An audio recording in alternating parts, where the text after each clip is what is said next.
Killer on a White Horse, A Story of the Evening Watchman, by Ned DeHaan, the audiobook, made available on BlackBoxOnlineRadio. Please consider supporting this channel at BuyMeACoffee.com/BlackBoxNed88. Chapter 36. 4 days had passed since Barry and Joanna had disappeared into the mountains. They found a small inn called the Little Green Motel near Jonestown, Pennsylvania. Barry had bored Joanna with his constant references to Jim Jones and the Jonestown in Guyana. They had spent their days walking in the nearby woods, and the nights making love. Joanna had increased the amount of trouble in Barry's life, but for almost the entire time, he felt as if he had forgotten the whole situation. Manny Inman, the White Horse Killer, Trista Richards, the warehouse fire. He had Joanna, and they were going back to the birch bark together. Barry would resume his normal life, and Joanna's chaotic behavior was seeming to fade. It was a cloudy Sunday morning. Barry was due back in Williamsport the next day. He had walked with Joanna hand in hand. They had picked up some Hostess cakes from the nearby shop, which Barry carried in a bag. He handed the tan-colored plastic bag to Joanna, so he could reach for the motel room key with the oversized maroon plastic keychain, even bigger than the ones they had at the birch bark. As Barry reached for the key, the light from his cell phone began to glow. As always, the phone was on silent, but the glow from the screen shone through Barry's pocket. "It's Warren," said Joanna. "I can see from here." "Yep," Barry confirmed. "Yellow, Warren." Both Barry and Joanna seemed to think that it was odd for Warren to call this early.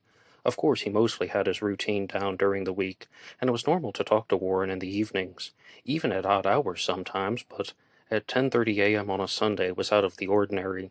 During their stay in Jonestown, Barry had put Warren on speakerphone for their nightly calls, and Joanna joined in. But this time, he just answered. "What did you say?" Barry asked. Barry decided to put it on speaker anyway, for he felt that Joanna would want to hear. "They made an arrest in the White Horse case," Warren proclaimed. "What?" said Barry. Joanna was silent. "You won't believe this," Warren went on. "It was that Emmanuel Inman guy. The Manny Inman guy. They've arrested him." Barry handed the phone to Joanna, and he quickly turned the key to open the motel room door. It was 10:30. They only had 10 minutes before they had to check out, but both Barry and Joanna were captivated in the moment. "Is this on TV?" Barry asked Warren. "No, not that I know of," Warren began. "I found this article online. They said they made the arrest at 3 a.m. last night. Manny Inman has been booked for the crimes." "That's ridiculous," said Barry. "What about Trista Richards?" Joanna finally asked. "There's no mention of her in the press," Warren continued. "But that isn't the weirdest thing. You remember Rick Carter?" "Yeah, I watched him get murdered," Barry spoke roughly. "I'd like to forget, but I can't. His sister did an interview with a news station up in Boston," Warren continued. "She said that all of the dates of the White Horse murders correspond to an anniversary of Rick Carter's military service, like when he was in Afghanistan." Barry shot Joanna a puzzled look. Joanna shot one back. "What is this about?" Barry asked. "You tell me," Warren went on. "Now, Barry, you said you heard from this Rick Carter guy, the guy that said he was indeed the White Horse Killer, right?" "Sure," Barry confirmed. "That's what he said. You see, I can't see anyone else who could have been a more likely suspect." "It wasn't Manny," Joanna chimed in. "Of course not," Barry agreed. "It's the same problem with Golly Gullis. Manny could not have been at one of the crime scenes. Do you really think Rick Carter was indeed the White Horse Killer? I mean, I know I can't explain everything, but something is starting to rub me the wrong way. Like, what is the media going to say? Everything just lines up with Rick Carter's life, but it was Manny Inman who was the White Horse Killer? What's going on?" "I don't know," Warren returned. "I can't see who else. He flew down from Massachusetts. Nobody knew he was going down there, and no one can account for his whereabouts. The crimes are matching up to dates in his military service. If what you say is true, he confessed to being the murderer." "What do you mean, it lines up with his military service?" Joanna asked. Barry pondered for a second about how valuable the question was. Sometimes he liked Joanna's intelligence. Other times he knew she could destroy him with it. "I'm not exactly sure," Warren tried to answer. All I know is that it was in one interview. His sister was saying it like the days when he was wounded, the incident that he got the Purple Heart for. I don't know any more than that. I mean, when I'm off the phone with you guys, I'll look up some more stuff. Hey Warren, thanks for letting us know about all of this, said Barry. We're going to check out in around 30 minutes, then we'll drive back to Williamsport. You two lovebirds have a good day. Peace, Warren ended. I hate it when he does that, Barry thought silently. Manny has been arrested? Joanna repeated the news. I'm searching for it now, Barry reassured her. Yep, look, see for yourself. He handed the phone to Joanna, showing her the banner headline. Why are they doing this? Joanna sighed. Who is the they and what is the this? Barry asked in a light-hearted way. You know what I mean, she countered. The police, they should have learned by now that Manny isn't the White Horse Killer. He wasn't anywhere near the location. I mean, do you think Manny killed Rick Carter? You've asked me that before, Barry pointed out. It's possible, but I don't think so. I'd rather think it was one of Trista's people, the Satanic Network. It's a simple guess, but I don't believe that all of the murders have been done by the same person. Of course not, Joanna retorted.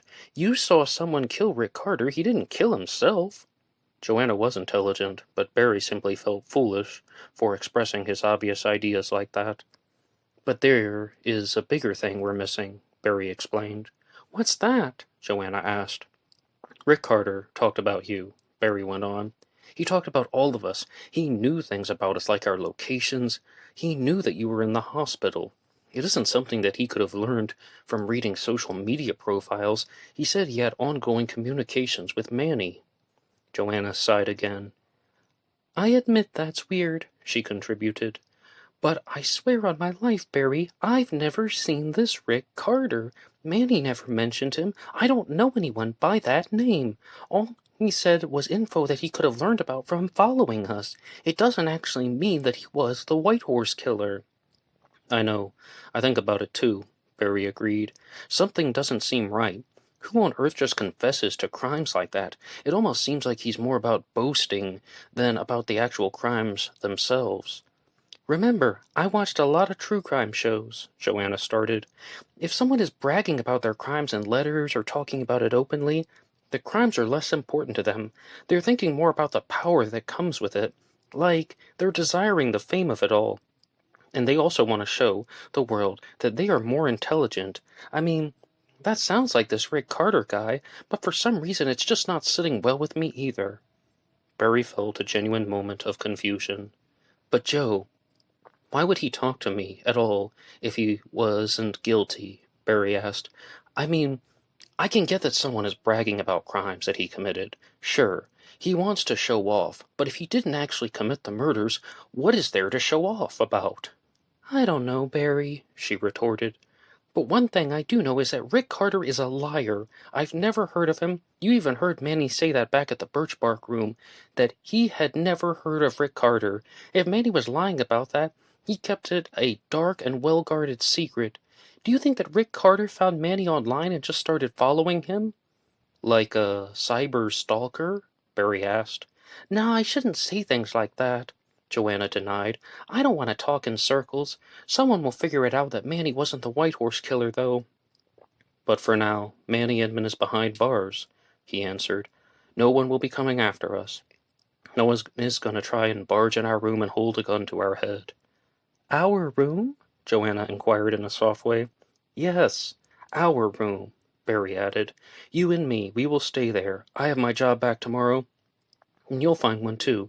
I'll keep the Mazda in shape, and maybe I won't blow so much money on iced coffee. It's ours now. Let's go back, Joanna grinned. Then came another pounding on the motel door. Barry pulled Joanna close to him, trying not to injure her head wound. It was healing, but it was still present. He felt the chills run down his spine, and Joanna turned ice-cold as well. Open up, came the sound of a familiar voice. Chapter 37. Barry and Joanna didn't know how to respond. Barry was almost tempted to open the door, but after the recent encounter with Manny Inman, he knew better than to interact with the odd occurrences at the motel. The back window, Barry whispered to Joanna. "The window in the bathroom." She nodded. Another pounding came on the door. Barry and Joanna began to move. Barry made a dash for his backpack and phone charger. There were even items he was leaving behind. They hadn't packed many things, but they didn't have many to begin with. Joanna entered the bathroom first and stepped in on the Baltic blue tiles. Then Barry walked in and pulled up the blinds. "Barry!" She let out a wicked scream. Barry hurried to her side at the window and saw a black hooded figure. Someone was standing there with a black mask covering his entire head. It was identical to the one that Barry had seen when Rick Carter had been shot.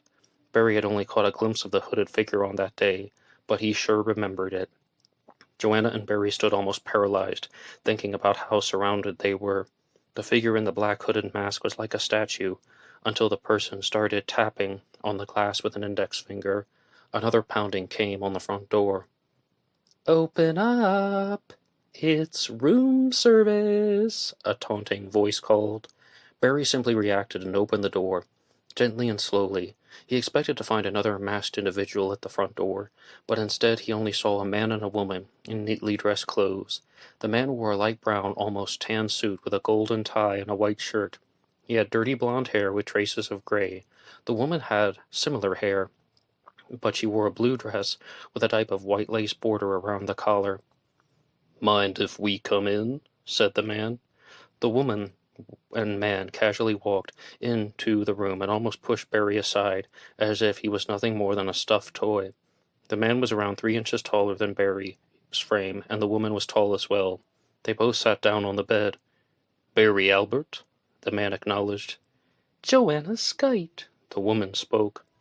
"You're gonna check out of this motel room," the man kept saying. "Who are you?" Barry asked. "What's going on?" "Please don't interrupt, Barry," he encouraged. Barry looked over at Joanna, and all he could see was fear and discomfort. "You're going to check out of this motel room," the man in the tan suit continued. "Let's go." "Why don't you just leave?" The man and woman had an aura of darkness and personality change that took over. "You are a fool." "Don't be a fool, Barry Albert," he kept encouraging. "We found you here. We'll find you anywhere you go. We know you'd run back for the window, so please don't resist or make a scene. We don't want to kill you here." "Barry, let's just do it," Joanna suggested. "Do you know them?" Barry asked her. "No," Joanna denied. "But we know the two of you." The man in the suit rambled. "You look good, Joanna, minus all those imperfections on your body." He was referring to Joanna's wounds, which were still wrapped in some smaller bandages, and Barry still knew little about the attack. "What do you want?" Barry asked. The woman laughed. "We already told you," the man reiterated. "We want you to check out of the motel room. Now let's go. We're coming with you. Remember, if you run, if you scream, we will kill you now." "Barry, we have to do what they say," Joanna reported. Barry wasn't sure, but he could sense that Joanna knew something that he did not. Barry turned to the door, and he was still carrying his backpack and phone charger, which was in his hand. He was so tempted to strangle one of them with it, but they had found them in the woods of Pennsylvania. They had to be from the Satanic Network. They were right. Barry and Joanna could not run. They slowly walked toward the door, but Joanna and Barry moved outside and went on the concrete sidewalk that separated the motel doors from the parking lot. It was quite similar to the Birch Bark Motel, and Barry had just noticed that. Barry, Joanna, and the two stalkers walked behind them. There was not an ounce of odd behavior as they followed, but they could have duped anyone with their calm and cool-as-a-cucumber demeanor. The group of four walked into the motel office, and Barry returned the oversized motel key. He exchanged a few words with the manager, who had a name tag that said Rahul. Barry and Joanna walked out side by side. A white cargo van pulled up into the parking lot as they exited the manager's office. "Give me your keys," the woman in blue demanded. "Why?" Barry asked. "Barry, just do what they say," Joanna kept insisting. "We're going to take a drive," the man in the tan suit informed them. "You two are getting in the van. We're going to follow behind in your red car. Otherwise, you will never get it back." "How could you get it back?" If you leave it here. Barry wanted to run so badly, but he could see that Joanna wanted him to stay. In a reluctant manner, Barry handed over the keys. Your cell phone, too, the woman instructed. We know Joanna doesn't have one. We only want yours, Barry. Perhaps Barry could see why Joanna wanted him to follow along. He handed her the cell phone as well. They opened the door to the white cargo van, and they nearly pushed both Joanna and Barry inside. Inside the van there were 4 individuals cloaked in the same black hooded masks. They were covered from head to toe. Not an ounce of humanity was showing. 2 of the hooded figures pulled out handguns. All Barry could see was that they were not revolvers. They looked like 9mm handguns, the ones he had seen on TV, but he wasn't sure. He knew very little about guns. You are not going to move, a hollow voice said. You are not going to speak unless spoken to. Only 2 of the figures had their guns drawn. A third was far off to the side. There was a type of cage at the far end of the van, and Barry and Joanna couldn't see who was driving. The figure closest to them did not have a gun, but the figure removed the hood. Barry was not surprised for a second when Trista Richards appeared from under the black mask. Trista, Joanna muttered. What part of speak only to when spoken to did you not understand, Joe?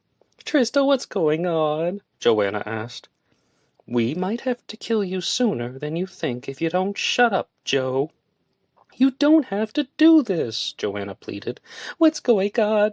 We know what happened. We know what's happening, but we won't say anything. The more time you spend with us, the worse it gets. We just want to go back. I was going to get a job at the shop down the street from Barry's Motel. Trista, please. I've heard all this before, Joe, Trista kept going. But we don't need to hear from you. Your boyfriend, Barry Albert, has some explaining to do. Barry, what are they talking about? Joanna asked, desperately. Haven't you figured it out, Joe? He asked back.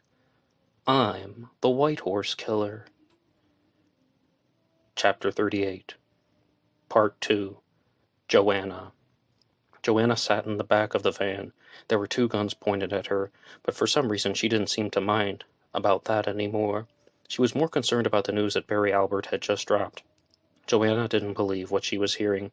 Barry, she almost shrieked. That's impossible. You can't be. Why not? Barry asked back. He's been making a lot of trouble for us. A lot of trouble for a lot of people, Trista shot back as well. How do you think Rick Carter would feel? Who cares? Barry laughed. He's dead. I can swear to you that I didn't kill Rick Carter. Of course not, said Trista. It's all the other trouble that you've been up to. No, I don't believe this. I don't believe any of this, Joanna huffed, trying not to cry. Who are you people? I'm Barry. I'm Trista, she said as well. So you 2 were working together the whole time? Joanna, I thought you were smart, Barry went on. If we were working together, why would I have a gun pointed at me now and sitting in the back of the van? Barry and Rick Carter planned the whole thing, Trista announced. Why do you keep talking about this Rick Carter? Joanna barked. Just tell me who he is. Golly Gullis isn't the White Horse Killer, right? Barry challenged her. No, he can't be. You were the one who said it 1,000,000 times. Now the police have arrested Manny Inman, Barry continued. But he can't be either. Of course not, Barry, Joanna followed. We were all at the shopping center at the same time, and that includes you. You were there, too. I mean, this was all 10 minutes before one of the murders, or 5 minutes, I forget, but, there is no way you had anything to do with it either. Who are we talking about that wasn't there? Barry asked her. I swear if he doesn't talk faster, someone should just shoot him, Trista ordered. The sound of guns cocking ran clear across the interior of the van. Fine, Barry conceded. Rick Carter wasn't there. Come on, Joanna. Rick Carter. He murdered those 2 people. The others were me. Look, Williams Pike, where I used to work. But you said Rick Carter didn't recognize you, Joanna asked. You said you met him in a restaurant. You said you said he knew Manny. He didn't know who you were. Barry and Rick Carter have been communicating for 3 years, Trista announced. That much I know. He was pretending to be someone named Emmanuel Inman. That was the name of the profile. He was pretending to be Manny online. Trista reached into her pocket of the jet black clothing and removed a crumpled scrap of paper. Once she unfolded it, it appeared to be a regular-sized sheet of A4 paper. "Does this look like Manny's handwriting?" Trista asked Joanna. "I have no idea," Joanna muttered.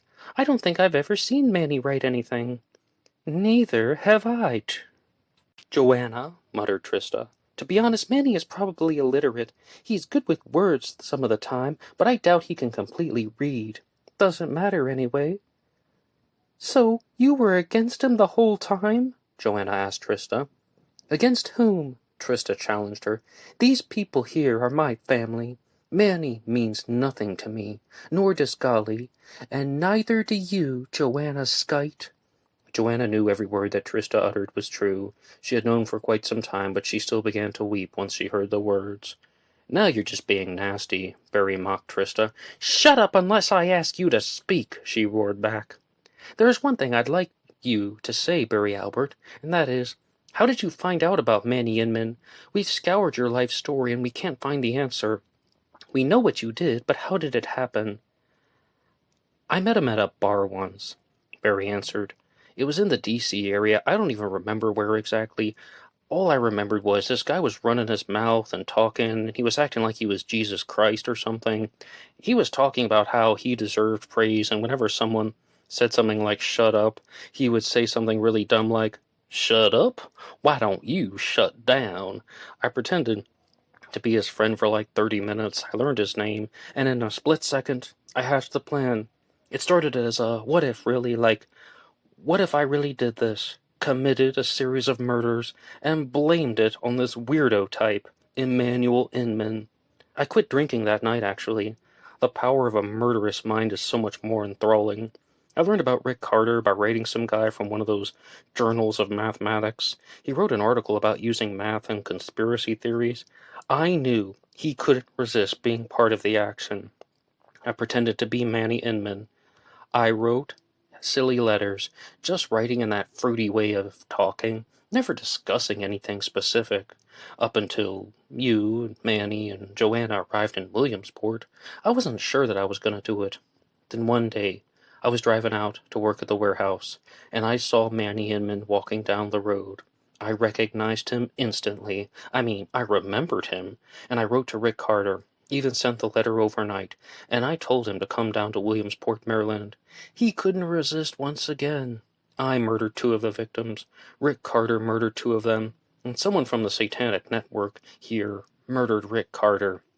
"Stop that," Trista demanded. "Please don't call us the Satanic Network. There is no Satan. A being like that doesn't even exist. This is only about recognizing that man is the beast. And you sure are a beast, Barry Albert, but you are a weak one. You are a jackal, and you messed with an army of lions. You learned that I was with Manny Inman, then you learned about my family, and you stole our symbol." "The letter W?" Barry almost shouted. "Shut up!" Trista shouted back. "No more taunting. We're going to drive you into the forest, and this all comes to an end." "What does that mean, Trista?" Joanna asked. "What does any of this mean? You've been lying to me. Both of you used me for your own disgusting reasons." "You were just using us too, Joe," Trista returned. "Don't call me that any more," Joanna countered. "It's Joanna." "Then she's right, Joanna," Barry fired at her. "You tried to use me as a fake alibi for Golly. You put drugs in my iced coffee." "And you just used us to escape your parents," Trista scoffed. "No, you freaks!" Joanna screamed. "It wasn't like that, okay?" "Well, it's over now," Barry falsely reassured her. "Trust me." He said it in such a weird way, it made Joanna shiver. "You don't know what Barry has done, Joanna," Trista continued. "Manny Inman is going to be famous. Everyone is going to think that he was some eccentric type of serial killer known as the White Horse Killer. He will be mentioned in the news and in books for the rest of time. That means you will be famous, and so will I. This is where Barry Albert went wrong. He wanted the thrill. Now he's going to be rotting in a deep, unmarked grave." "Are you going to say Hail Satan first?" Barry laughed. "Next time he says that, shoot him and get it over with," Trista threatened. Barry's face went blank, and he acknowledged that he would comply. "You don't have to do this," Joanna pleaded. "I do, Joanna," Trista denied her. "If I let you go back to civilization, all the newspapers, TV stations, reporters, and crime dramas will be talking about Joanna Skite. You will be a celebrity, a nationwide name. Maybe not extremely well known in every house, but in small corners of the internet. And even that is too much. The world does not need to see the girl who ran away with Manny Inman ever again." "But it's the same situation for you," Joanna debated her. "Yes, it is," Trista agreed joyously. "And so, we shall go. Together." Chapter 39. The large white cargo van kept moving through the woods, but Joanna and Barry could not see the outside. They could tell the clouds were gray, and the skies could only be described as overcast. Yet, that was all from a small window in the back of the van. The dividing wall separated them from the driver, whom they could not see. There was Trista standing before them in a black cloak, and two silent individuals, who were cloaked as well, were still wearing their black hooded masks. "What are you going to do?" Joanna asked. "I already told you," Trista answered. "No," Joanna whispered. She wasn't even sure why. "It's over, Joanna," said Barry. "It was over long ago." "Why don't you just shut up?" she sneered. "You're the reason we are here." "Am I?" Barry remarked.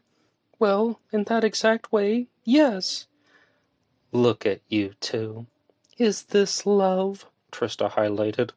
"What are you bickering for? Don't you see?" The van came to a halt. Joanna and Barry heard the sound of car keys jingling, and the opening and closing of the van door. Someone walked around to the other side. The white van door opened, but they couldn't see the person. "If they try to run, shoot 'em," Trista directed. "Shoot them, but make sure not to kill them. This has to be done right." As they exited the van at gunpoint, Joanna looked around, and the looming gray skies were almost shielded by the towering Pennsylvania forest. She had no idea where she was. Barry had become emotionless since the revelation of being the White Horse Killer. Joanna began to think. "Look around you, Joanna," said Trista.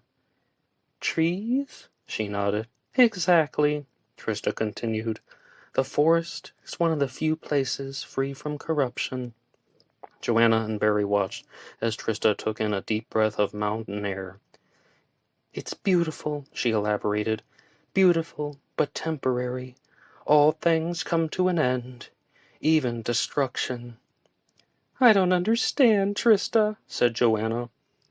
"That's the problem, Joanna," she countered. "You never understood anything. Your father insulting you, Manny Inman using you, ending up with this murderer next to you. All you do is move from place to place, expecting to find somewhere that is free from chaos. You never learned to embrace the chaos. Manny did. Golly did. They understood. That's why they will never break. They understood. But they were not strong enough to overcome their insecurities and recognize that destruction is the only companion." The red Mazda that had been following them drove up and parked next to the van. The man and woman exited the car. "Glad we could make it," the man in the tan suit said with a smile. The woman in the blue dress said nothing. Instead, she handed the man a black mask identical to the ones that were worn by Trista's cohorts. Joanna and Barry also noticed that whoever had been driving the van was now wearing a black hooded mask as well. Joanna couldn't believe what was happening. How could this be? Her 23rd birthday was just around the corner, and she had to admit that she had done some dumb things in her life, but she began to think over all the mistakes she had made the previous year, even running away from home and meeting Trista. For some reason she felt she should unleash her rage on Barry, but she was unable to do so. She wanted to unleash her rage on Manny, but she was unable to do so as well. Trista was the only one who wanted her dead. "Let's walk," Trista decided. The group of hooded figures began to move. The two people with their guns drawn still did not say anything. Instead, they pushed Barry and Joanna. For a split second, Joanna wanted the gun to go off, and it would all be over. However, it was easy for her to admit that she was afraid of a bullet in her back. At times like this, Joanna wanted Barry to say something, or do something like he had done in the past. She knew she had made mistakes with him as well, but one of the few things she liked about him was that He always wanted to smooth the waters and restore a sense of tranquility to it all. However, all of that had been a lie. Even Joanna had fallen into Barry's calculating plan.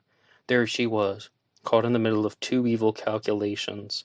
How could she solve the equation? "Let's stop here," Trista announced. "You're all about to witness something wonderful. You are all the bravest, truest, and most honest human beings that I have ever had the earthly pleasure of knowing." "Not cheesy at all, huh?" Joanna thought silently. "We have reached our final destination," Trista went on. "Just down this hill, on the other side of those rocks will do." They began to march. They moved over some rougher terrain.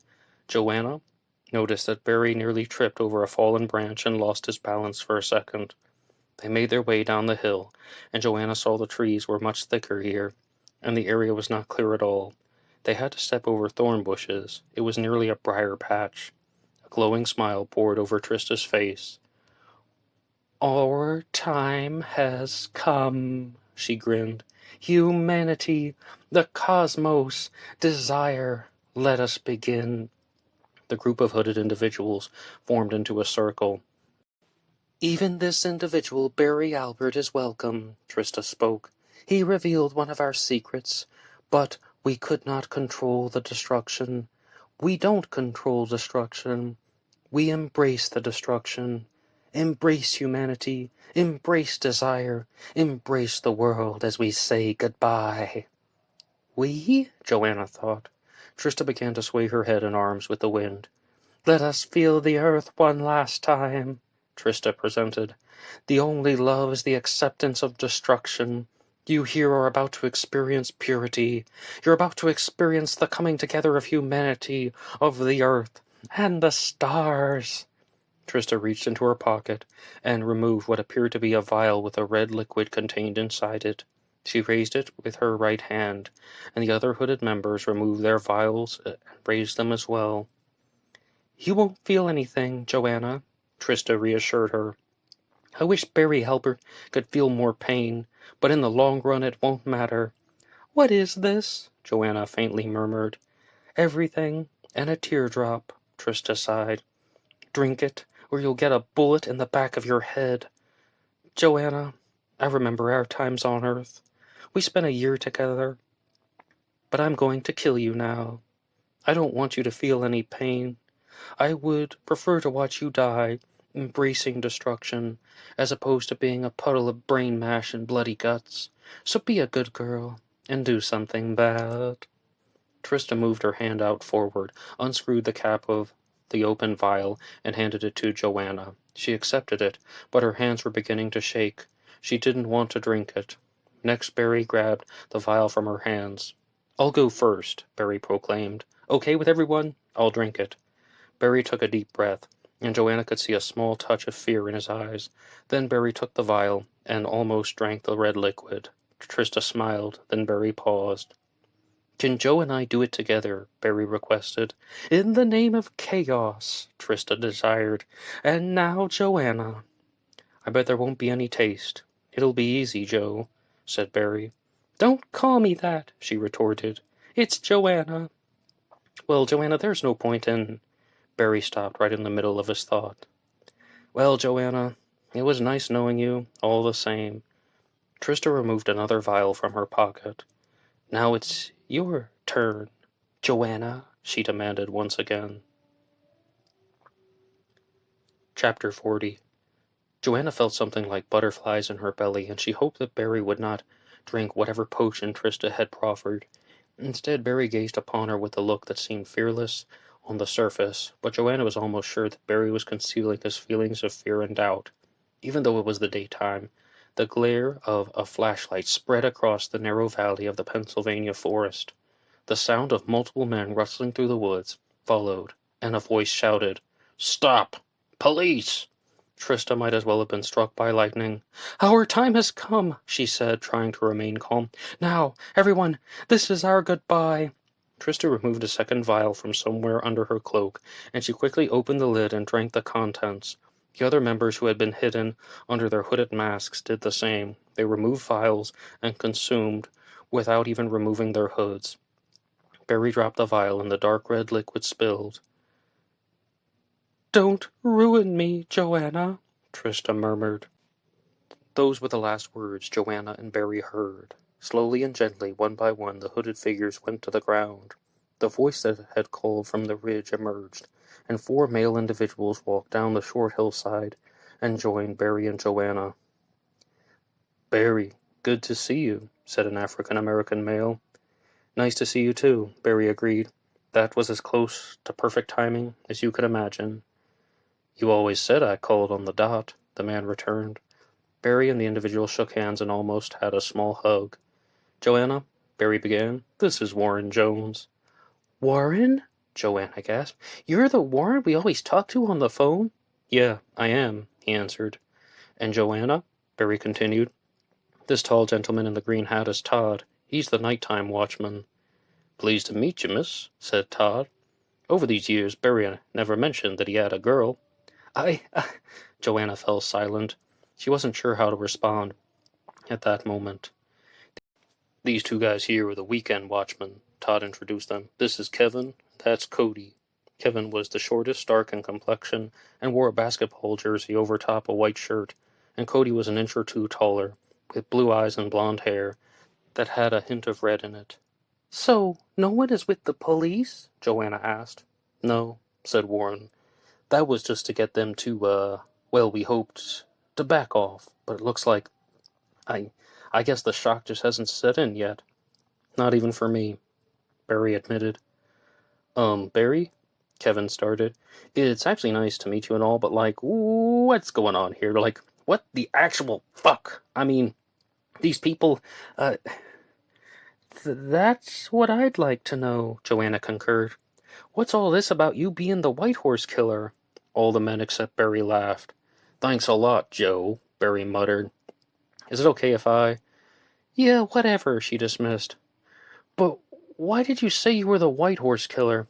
"Joanna," Warren cut in. "Barry, murder anyone? Nah, no way. I don't know what he said, but there is no way this guy killed anyone, let alone being a serial killer." "I figured out what they were going to say. I figured out what they were doing," Barry explained. "Rick Carter sat down with me at the restaurant, and he confessed to being the killer, but, someone else murdered him. He knew so much about Manny Inman, even about Trista and you and me.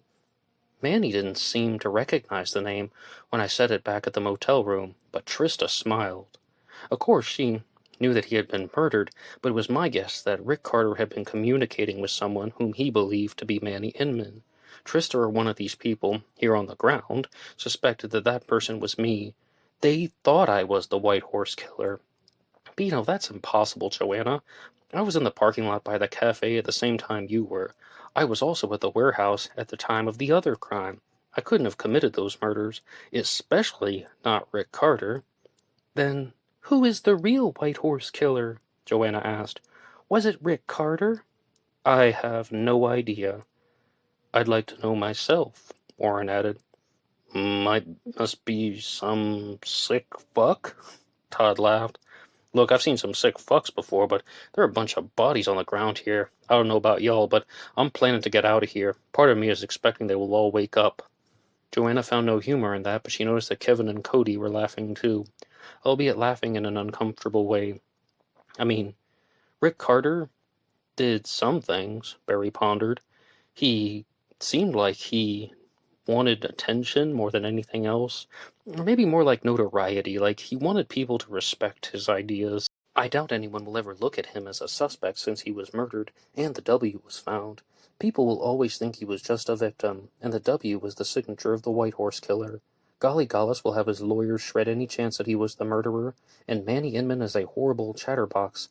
He will probably talk to himself in circles. I'm almost certain he will be convicted." "But how did you guys know where to find us?" Joanna addressed the group. "That was some quick thinking by Barry," Warren chimed in. "He messaged me last night and said he thought something was going to go down. Today you were supposed to check out at the motel. When I got to the motel with these guys, you were already gone.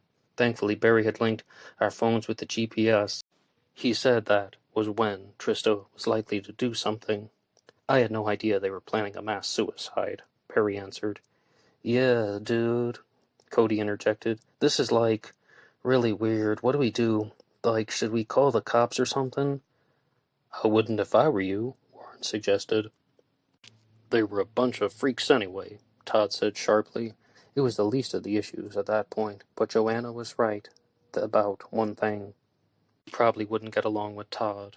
What about their families? Joanna asked. People are going to want to know where they are. Do you want to call it in? Barry asked her. I don't have a cell phone, Joanna answered. You know that. Then there is your answer, Joanna, said Barry. What about their families? She asked. I mean, other people could... I say we get the fuck out of here, Todd decided. A slight chuckle of agreement came from Kevin and Cody. Joanna bit her tongue and she looked down at the unhooded body. The only one that was not wearing the black mask was Trista Richards, and she was face up.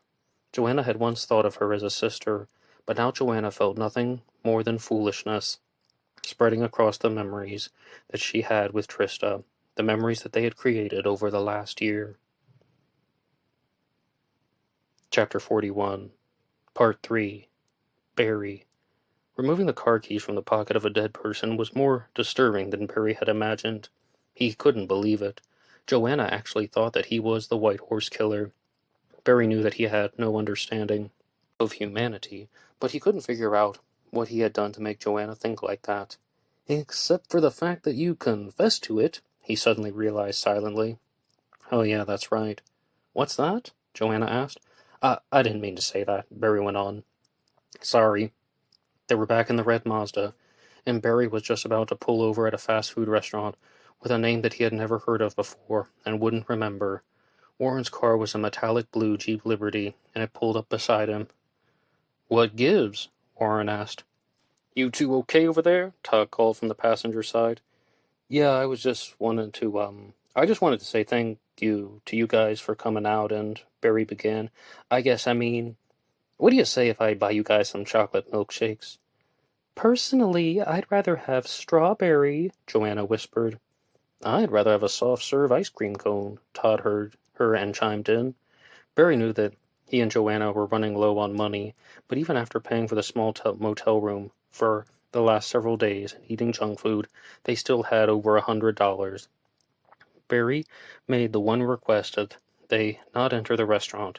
Of course, everyone could see them sitting outside, but he just made the request. Todd was eating his soft-serve vanilla cone and not too connected with the conversations. Joanna looked to be in love with the strawberry milkshake. Cody and Kevin were trying the new limited edition coconut flavor of ice cream, eating it out of styrofoam bowls. Only Warren and Barry actually ended up getting chocolate milkshakes. Barry wondered as well about why he thought everyone would want one. So, is anybody gonna ask the question? Cody jumped in. What's that? Barry asked back. Well, we just left a bunch of dead people back there.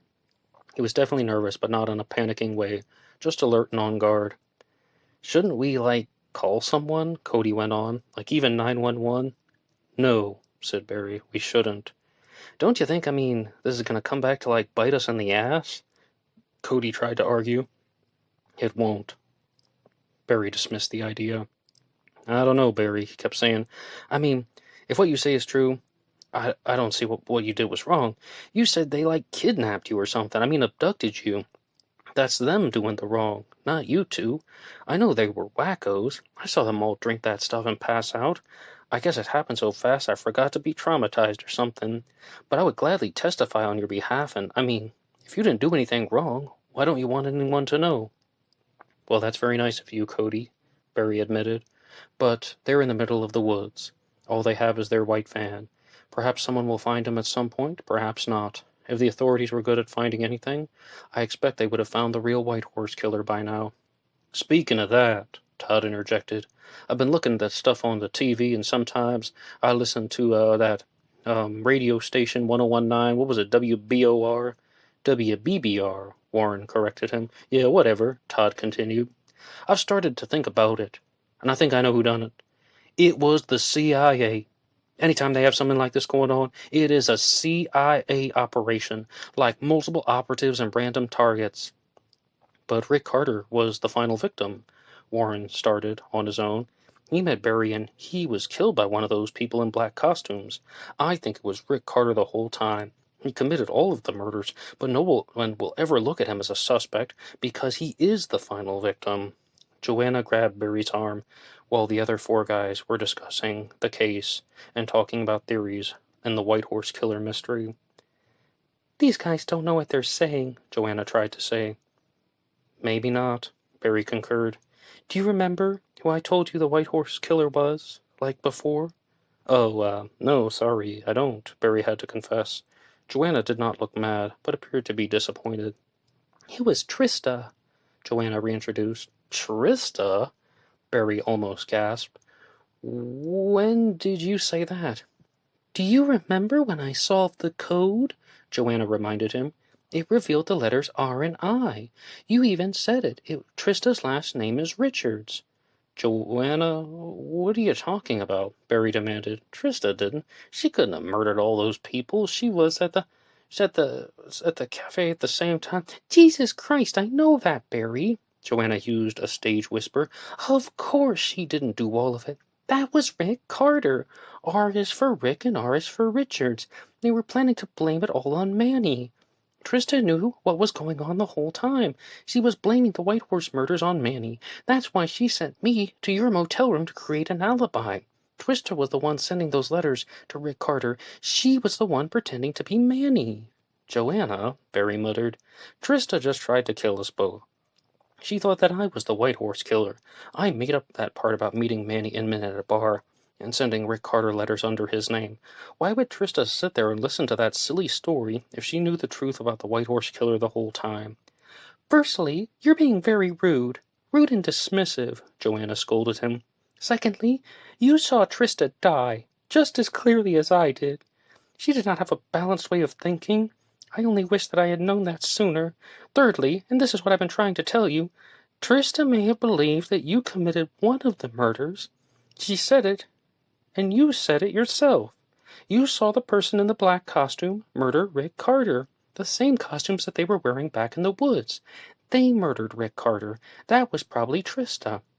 She knew you didn't murder everyone, but she may have believed that you murdered one person or two people. There was probably a dispute between Trista and Rick Carter. Keep in mind that they were communicating with paper messages, and Trista was pretending to be Manny Inman. They both began to suspect that someone else had committed one of the murders, like a copycat. That's why she believed you." Barry was not having it. "Or maybe it was a CIA operation," Barry debated sarcastically. "Or maybe it was Rick Carter the whole time, before he was murdered. What makes your theory different than theirs?" "Because I solved the code," Joanna reiterated. "Just so you know, I did ask Rick Carter about that," Barry informed her. "He said that solution wasn't right." "Rick Carter is dead," Joanna shot back. "Being stupid got him killed." "Trista is dead too," Barry went on. "Do you think the White Horse murders were planned by two stupid people?" Joanna went silent and started to think. "Hey, look, Joanna," said Barry. "Right now, we don't have to know who the White Horse Killer is. The police don't know, and I have started to think we'll never know all the answers." "Fine," Joanna whimpered. "But Barry, do you think I got anything right at all?" "Of course I do, Joanna," he replied. "Did Rick Carter know that he was going to die?" "That's entirely possible. If Trista and those other people killed themselves, they knew they were going to die. Rick Carter could have been just like them. Your theory explains how Rick Carter knew so much personal information about us in a short amount of time. I mean, maybe it is true, but I don't have any proof of that." "Thanks, Barry," said Joanna.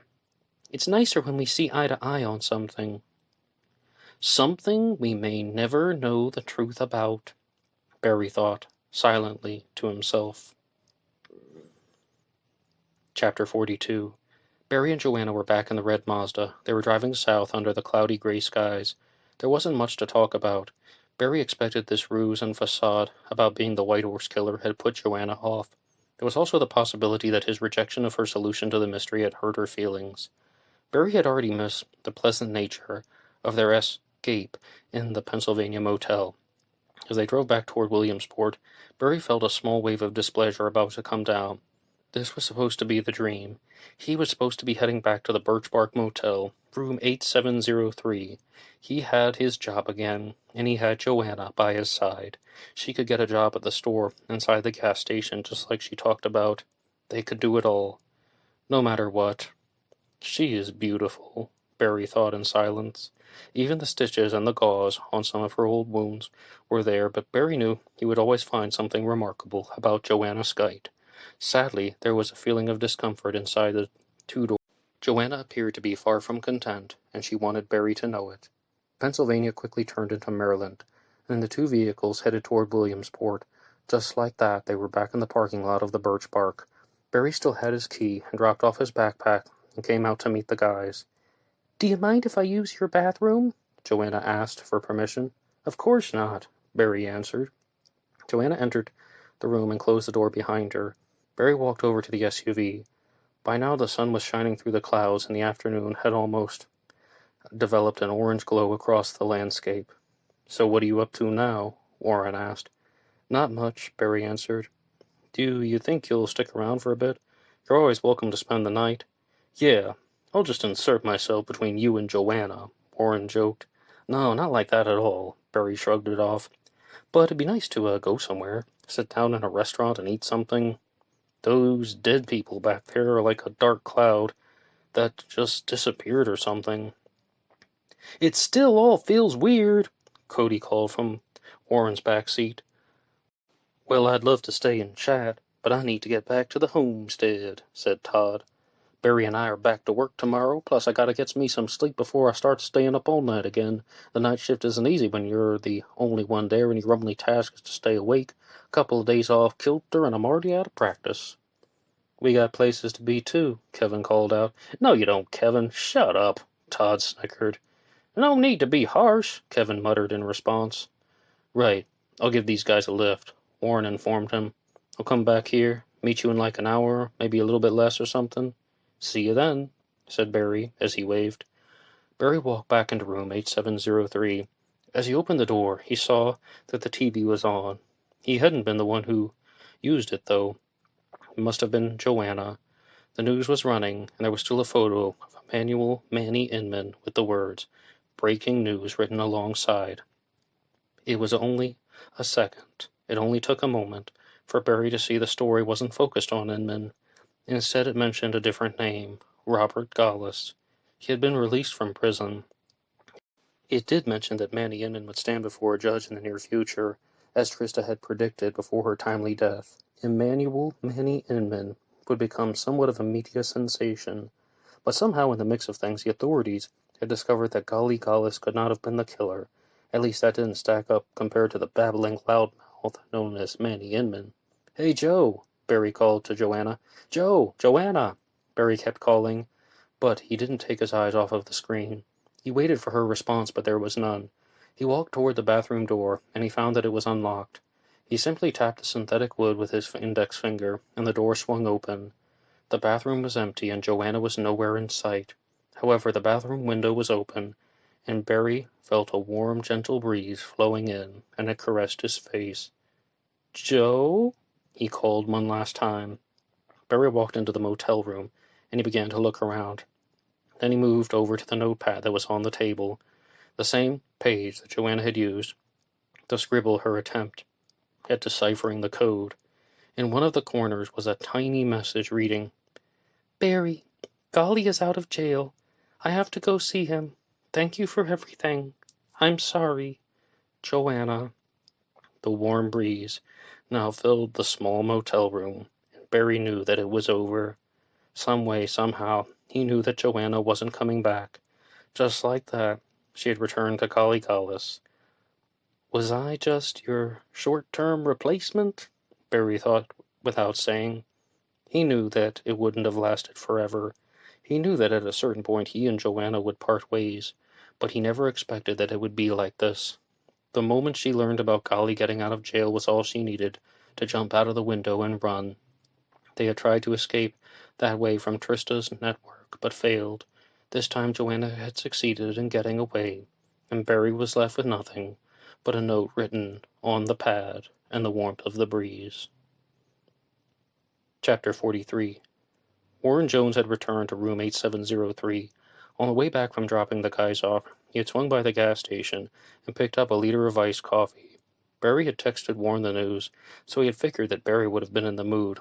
Warren was drinking a red wine cooler, with some type of dancing girl on the label. Barry sat in the chair, hunched over the table. Warren was in the opposite chair. "Be honest. How you feelin'?" Warren requested an answer. "A little bit lousy, a little bit relieved." Barry spoke the truth. "I didn't mean like that," Warren extended. "Like on a scale of 1 to 10. 5, Barry answered. "A 5? Warren retorted. "That's all Joanna was to you? A 5? So why you feeling bad about anything at all?" I guess that's the part of life that makes things complicated," Barry theorized. "Yeah," Warren began to mumble, "but it doesn't sound like there was anything truly there." "Why do you say that?" Barry asked. "You really gonna miss Joanna?" he asked. "I said 5, Barry repeated. "I mean a little, yes. When we were up in Pennsylvania, everything seemed so right. Seamless, really. And as soon as she found out..." "Some people are always tripping about something," Warren muttered. Then he threw the wine cooler bottle in the trash and opened up another from a 6-pack container. "You sure you don't want a drink?" Warren asked Barry. "Nah," Barry answered. "I haven't done that in 2 years." "I'm just saying," Warren continued. "Be honest, Barry. Joanna was just trouble, wasn't she?" Barry nodded in agreement. He knew that it was true. He knew that it was correct. Ever since Joanna had showed up in Williamsport, Barry had twisted around like he had never done before. "We might never really know what happened with the White Horse Killer," Barry began, "but what's even more confusing is, we might never know how women think," Warren scoffed. "All of this bizarre stuff might be commonplace for you right now," he began, "but I'm starting to feel the weight of everything we saw this morning. It is some messed up shit. I think I'll book an appointment with a therapist in the future. Not the one I used to go to, a different one, but I guess I can't tell anyone. I don't know, but are you bothered by any of that?" Barry nodded and took a large gulp of the iced coffee. "Yeah," Barry confirmed. "That was Joanna. That's what she brought into this town. You're right. She brought the chaos. I shouldn't miss her. I don't mean to change the subject," Warren twinkled. "You, still know that girl Blaze, yes? The Haitian girl?" "Yeah, why?" Barry inquired. "She has friends, right?" Warren kept going. "I suppose," Barry pondered. "Well, you should call her," Warren proposed. "You should tell her to come out tonight and bring one of those friends, and, 2 of them, 2 of us. Do it, Barry." "You want me to rebound with my ex?" Barry asked. "Yeah, why not?" Warren teased. "I don't really want to. But you did come through today in many ways. You saved my life, and Joanna's. I shouldn't have said that. Okay, I will call her." Barry reached for the Kyocera phone that was on the table, and he called Blaze's number from the contact book. Then a voice answered with a, "Hello?" It was a rougher female voice, but definitely not Blaze. "Hi," Barry said in a confused way. "Is Blaze there?" "No, she is not," the voice answered. Barry and Blaze had been in a short relationship, and he had met several of her friends and family members, but he didn't recognize the voice. "What's going on? Who is this?" Barry asked. "Look, only because I can see your name in the phone," the woman began. "I can see your name is Barry. You were one of her contacts. She never mentioned you. I don't know who you are, but you must have known her. Blaze got arrested yesterday." Barry felt surprised, but not too surprised. "Was this because of the strawberry cards?" Barry naively asked. The line went dead. "Hello? Hello?" he said into nothingness. "Well, that's it. Blaze got arrested. I guess it was because of the gift card fraud. I knew she was on thin ice, and..." "What on earth is gift card fraud?" Warren asked. "But that friend has her phone? I'm surprised you didn't ask if she was free tonight." "You dick!" Barry reacted. "You don't even know what she looks like." "Oh, yeah, right," Warren went on. "But I do know one thing that can get our minds off of women." "What's that?" Barry asked with desire. "I thought of something new," Warren explained. I think I know who the White Horse Killer really is. Until the end of time, Barry thought silently. The end.